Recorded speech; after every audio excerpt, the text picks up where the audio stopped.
अभी तक जो हम लोगों ने पढ़ा है इस चैप्टर में, सुनो ध्यान सुनना, दोबारा रिपीट कर देते हैं।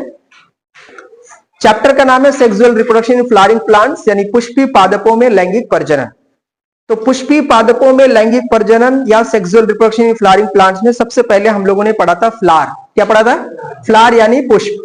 मैंने कहा था कि फ्लावर जो होता है वो एक मॉडिफाइड शूट होता है, मॉडिफाइड शूट होता है, यानी रूपांतरित तना बोलते हैं। फ्लावर को जो होता है ये एक तरीके से reproductive part of the angiospermic plant होता है, यानी जो फूल वाले पौधे होते हैं उसमें प्रजनन करने वाला एक अंग है।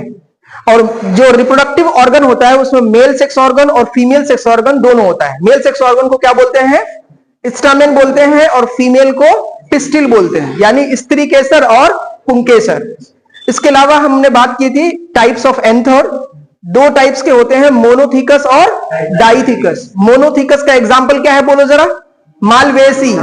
क्या है? मालवेसी। और डाइथीकस जो होता है ये मोस्ट कॉमन होता है, सबसे ज्यादा कॉमन होता है। कौन? डाइथीकस, जिसमें दो लोब होते हैं। फिर एंथर के टाइप हमने पढ़े थे। एंथर के टाइप्स हमने आपको बताए थे 4 टाइप का। क्या? बेसिफिक्स्ड, डॉर्सिफिक्स्ड, एडिनेट और वर्सेटाइल। वर्सेटाइल वाला जो होता है इसमें विंड पॉलिनेशन होता है, यानी वायु परागण होता है। इसके बाद मैंने आपको एंथर का स्ट्रक्चर बताया था जिसमें 4 लेयर्स पाई जाती है। The outer layer is epidermis, the second layer is endothecium, third layer is middle layer, और लास्ट लेयर का नाम टैपिटम। टैपिटम के बारे में मैंने आपको बताया था कि this is the inner most layer. कौन सी लेयर होती है? सबसे इनर मोस्ट लेयर होती है, अंदर की पाई जाने वाली लेयर होती है।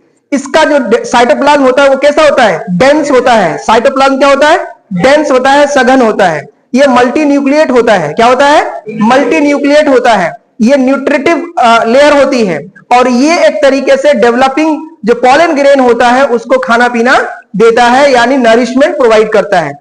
इसके अलावा मैंने आपको बताया था कि ये एक यूबिश बॉडी का प्रोड्यूस करता है, और जो यूबिश बॉडी है वो स्पोरोपोलिनिन प्रोड्यूस करता है। और स्पोरोपोलिनिन जो होता है the most resistant substance in the living world, यानी सबसे प्रतिरोधी पदार्थों में से एक है स्पोरोपोलिनिन। यहां तक हमने बात कर दी थी।